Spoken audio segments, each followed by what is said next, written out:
Hello and welcome. Survival horror is a genre that refuses to die. Whether it be AAA or indie, these games always seem to have a dedicated fan base. I love this genre. It lends itself to an oppressive atmosphere that leaves you feeling hopeless in the face of terror, and the sense of accomplishment you get from beating these rivals any rage-inducing sweatfest.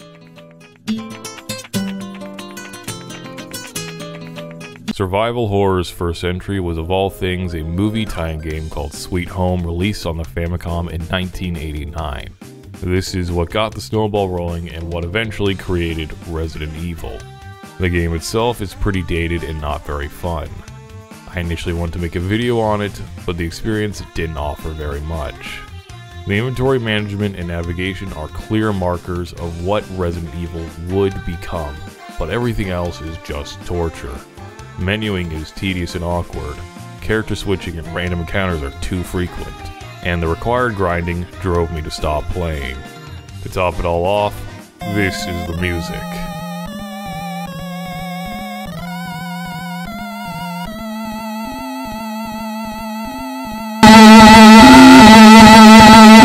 I just couldn't bring myself to do it, so instead I looked around for something else. In the history of survival horror, there's one game that is brought up equally, if not more, than Sweet Home.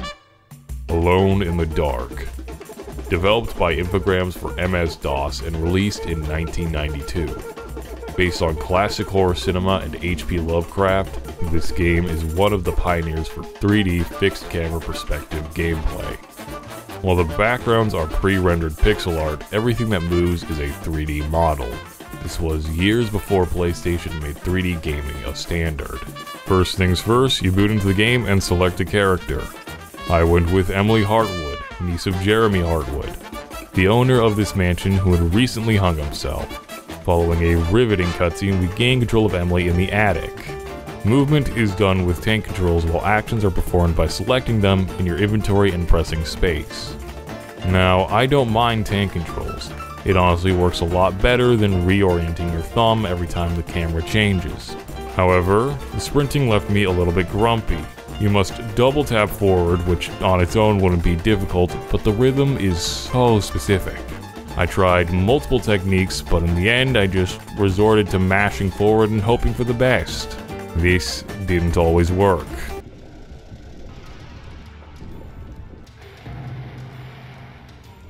Sprint, Carnby! Back to the attic, the game starts off by throwing two monsters at you. Luckily, you can block their entry by pushing objects around.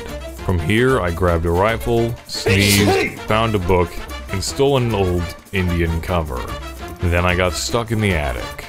Turns out, you just have to take a right in the entryway, which, shockingly enough, wasn't that easy to figure out. Downstairs, I fell through the floor and explored around. It was here I first experienced the combat.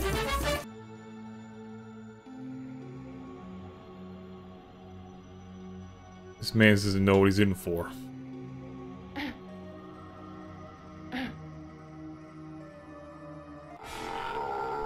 Ugh. Ugh. Immediately in the next room, I got attacked by a dog and died. Upon returning, I exercised my God-given American rights. In the study across the hall, I found an old sword, which I proceeded to immediately break. Outside was a zombie. However, unlike last time, this guy was much bigger and murdered me. After a change in tactics, I put down the dog with fisticuffs and used the rifle on the zombie. Next, I had to get past the stair demons. After experimenting for a while with little success, I turned to Google. Turns out, inside the vase was two mirrors. With these two mirrors, you must go in front of the statue and use the drop/put action on the statue. Now on the ground floor, I got attacked by a suit of armor and killed by a dog. Again. Avoiding those, I went to the kitchen and got attacked by another zombie in the pantry. Luckily, this time I managed to win by punching. As a reward, I got a handgun. Then, I pissed off the entity in the lounge. What have I done? What is that? In the art hall, I placed the Indian cover over the painting before pissing off the other painting.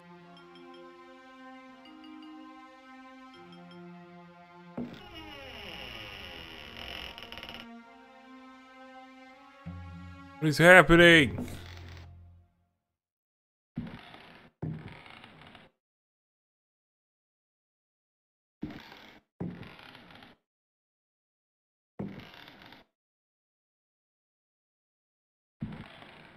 What's this arrow doing?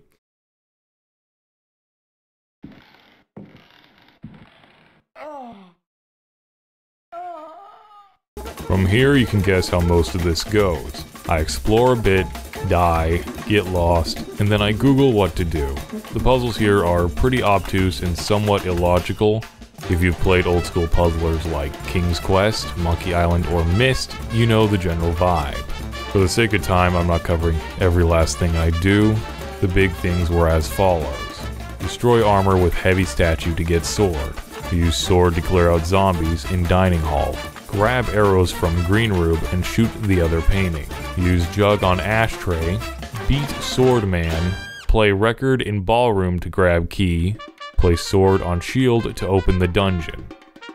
Sounds easy, but the experience went more like this.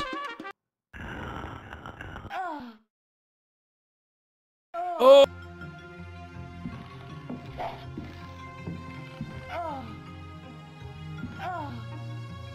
Nope, I gotta go around.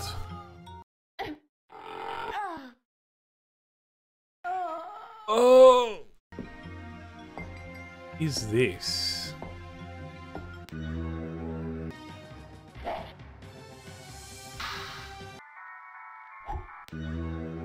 Oh, shucks!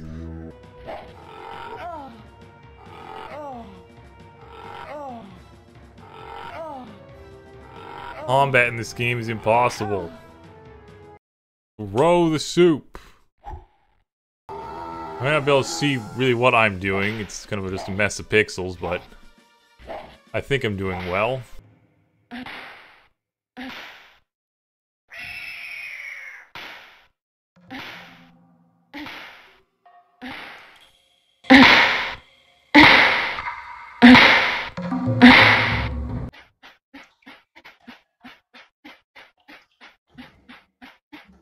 Are these things ever gonna die, or am I gonna sit here kicking them forever? What's in here?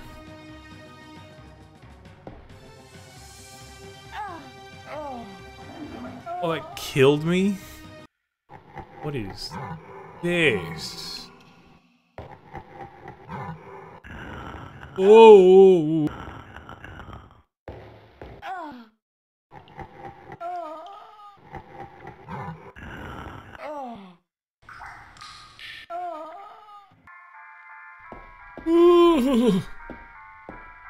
Ah, shit, I threw the key away.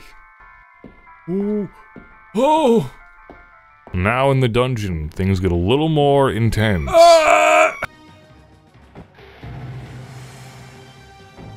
no. What is... Oh, what is that? Ant forming.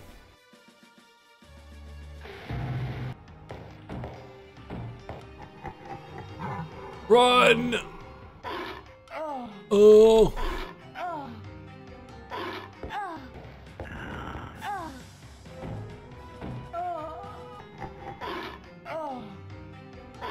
Got hitboxes! Emily, sprint, damn it!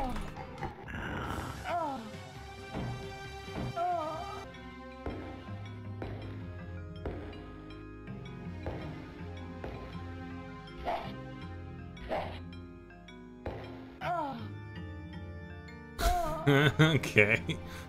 We have a new ability. Jump. Despite the lack of depth perception, I did it on my second try and made it to a room of bridges. It was here the depth perception became genuinely atrocious. Due to this game being 16-bit 3D, everything became a mess of pixels. Plus, the camera is so far away, any depth perception is gone.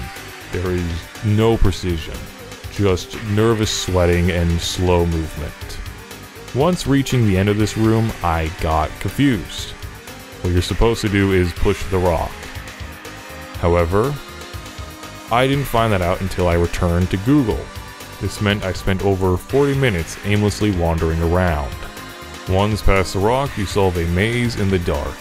After finishing the maze, you're at the final boss. And here's where I messed up. Turns out you need a charm to stop the boss throwing fireballs and make him vulnerable to attack. You do this by placing a fake book in the library. This opens a secret room containing the aforementioned charm. I didn't do this and didn't have a save old enough to get back in the dungeon. If you leave through the hole in the basement, you cannot go back through due to the worm. That falling bridge also doesn't come back. Those are the only ways in and out of the dungeon. This is a full-blown soft lock, so I did the unthinkable and restarted the game as Edward Carnby. Now I know everything I have to do, it's just gonna be really annoying because I have to do it all again.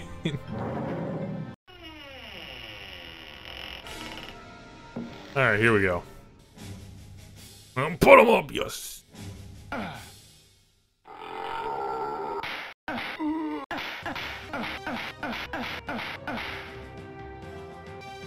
Come here, you silly son of a hut! Get! What do you do with them stubby little arms? Tickle me to death.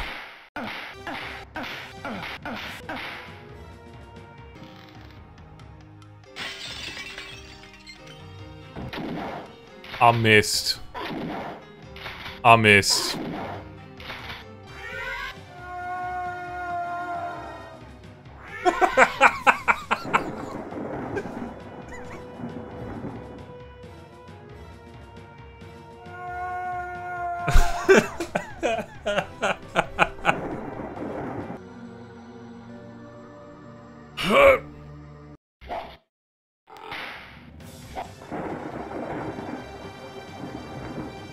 Lag here is insurmountable.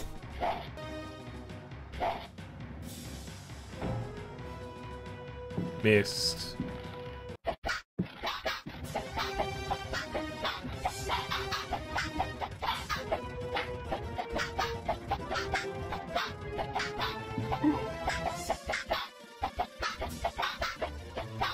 There you go, he's down.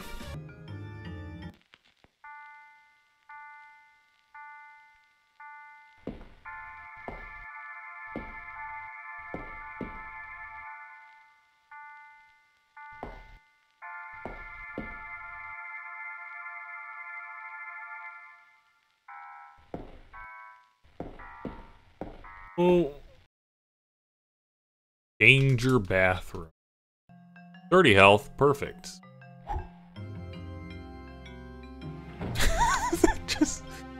just keeps on going. I mean, that's hilarious. Who knew he had such an arm on him?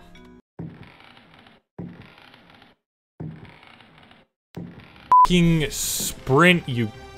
Oh my god. Thank you. Who wants little treats? I'm confident.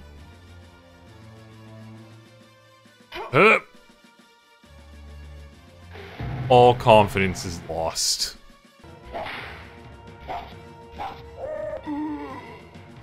Oh, shucks. Okay. I think he's facing... This is so much easier with Emily. Holy crap. Emily's lipstick is like a shining beacon to which direction she's facing. With Edward, his shirt kinda is, but there's a little more room for error. Yeah! Just flies off. I think I may have actually figured out how to use the sprint correctly. Oh, it's so much easier now. You just gotta get like a walking start. You know, it's just... I take it back, it's still jank as hell. Oh, No, I missed! That's so messed up. Alright, come on.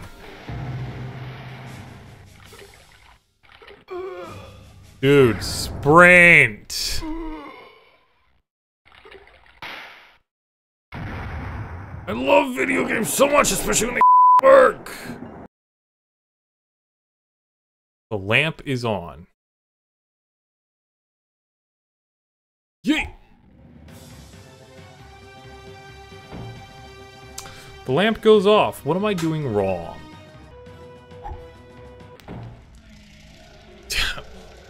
I just have bad accuracy.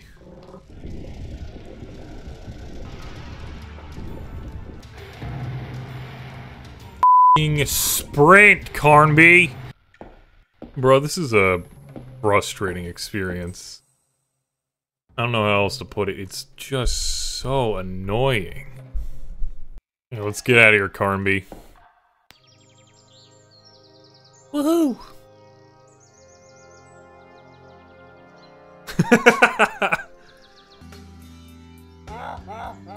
Uh-oh.